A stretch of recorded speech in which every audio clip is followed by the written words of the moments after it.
At ang dito naman banda, ito yung manhole. Ito na lang yung parte na tatabunan pa, no. Ito yung huli na manhole na tatabunan. Tapos ang dito naman banda, tatabunan lang dito banda, tapos na, no. Konti-konti na lang talaga ang tatabahuin dito sa ROAS extension. So konting tinis-tinis na lang. Malapit na ito matapos itong ROAS extension.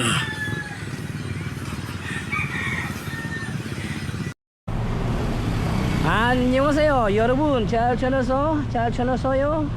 먹고 싶어 햄버거에서 만나서 반갑습니다. Ako po si Christopher Patal. Ngayon po, no, punta po tayo sa may ROAS extension. Update po tayo. Tingnan po natin ano na yung sitwasyon doon, no. So tara, let's go.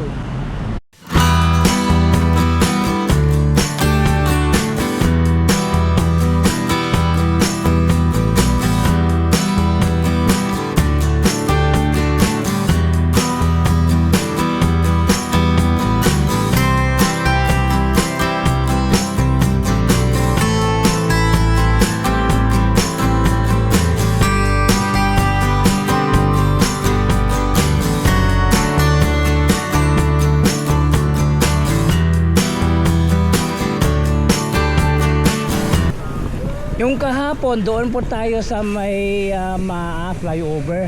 In-update natin yung ilalim. Tiningnan po natin yung widening at saka yung mga center island ng MAA flyover. At nakikita po natin na unti-unti lang na nabubuo ang MAA flyover, yung ilalim niya, no? Ayun naman, patungo naman tayo sa may ROAS extension, Davao Coastal Road. So ito yung Aldibingco dito, no, sa may CM Recto din ROAS. So yung ito yung ginagawa nila dito, yung parking lot, no.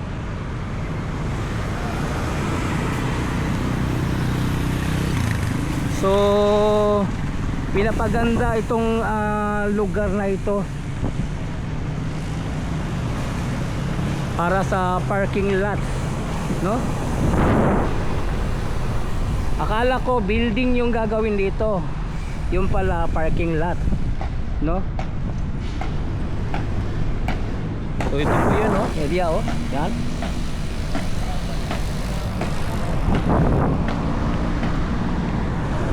So patungo na po tayo sa ROAS extension. So bago tayo punta doon sa may ROAS extension, dito muna tayo sa may ROAS Boulevard. Tingnan muna natin yung sitwasyon ng traffic dito, no.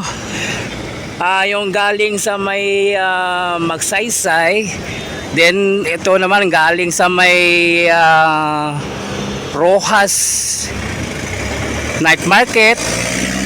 At ito naman yung patungong Kimpo Boulevard, no? At ito naman yung papasok patungong Davao Coastal Road dito sa ROAS. So ito yung sitwasyon ng traffic dito, no? Lalo-lalo na pag itong ROAS extension matapos na itong kabila ay siguro luluwang yung traffic dito sa ROAS.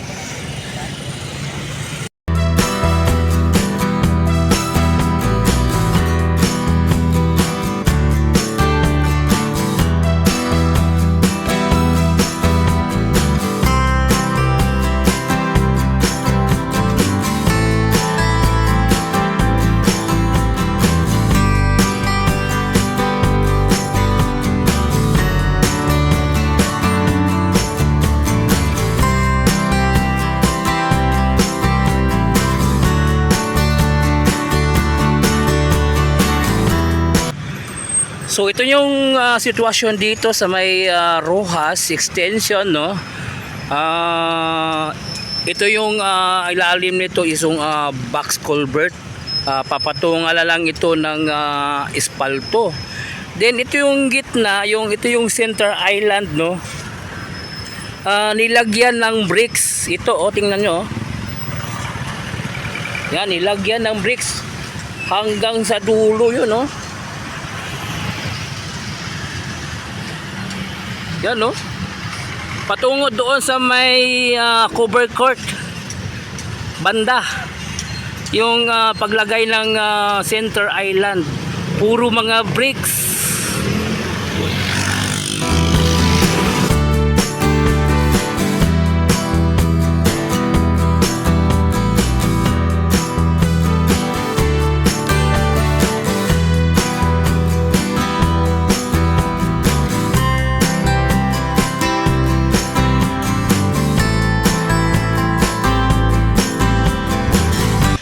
At ang dito naman banda, ito yung manhole. Ito na lang yung parte na tatabunan pa, no. Ito yung huli na manhole na tatabunan. Tapos ang dito naman banda, tatabunan lang dito banda, tapos na, no. Kunti-kunti na lang talaga ang tatabahuin dito sa Rojas Extension. So konting tinis-tinis na lang. Malapit na ito matapos itong Rojas Extension. Kasi tapos na sila sa mga manhole, iisa na lang ang kulang nila, no. So okay na talaga itong Rojas Extension, no. Kunti-kunti na lang, no. Tapos lahat na mga manhole tapos na. Yung doon na lang parte ang wala pa, no. Iisa na lang. So yun, nakita po natin yung paglago ng proyekto dito sa Rojas Extension, no. So mga motorista, mga Dabaweños, konting tis-tis na lang dito sa Rojas. Malapit talaga ito matatapos, no. So konting tis na lang, no. So ito na yung kabuuan dito sa Rojas Extension, Davao Coastal Road.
At dito sa gitna ng kalsada, mayroong dalawang manhole, no. Ito 'yon, no. At saka ito yung isa. May iniwan silang parang 4 inches na bakal para sa pagpatong ng espalto mapapantay, kasi 2 inches plus 2 inches equals 4 inches yung kapal ng espalto na ipapatong dito, no. So kaya pinantay dito sa manhole. Kaya ito preparation para sa espalto. Kaya merong ganitong bakal nakalabas. Yan, no. So dito banda, meron tayong nakikitang mga markings dito, no. Itong area na ito ready na sa paglagay ng espalto, no? Hinihintay na lang ang signal at ang DPWH ang mag-iispalto dito.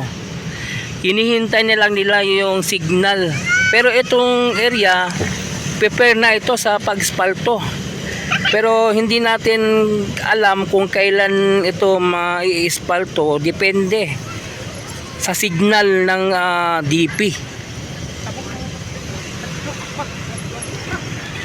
Ito sa katunayan, nagtatambak sila ngayon ng lupa para sa pagpapantay, preparation sa espalto, no? Ito po yun, no?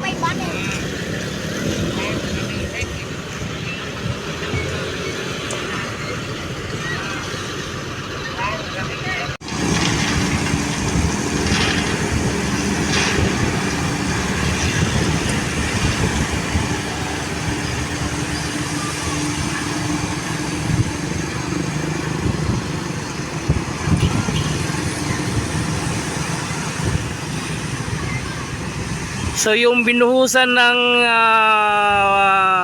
lupa, yung may naiwang siwang sa drainage system, sa may manhole. So no, preparation na ito sa pag-espalto, pinapatag nila, no? Depende na lang sa signal ng DP kung kailan ito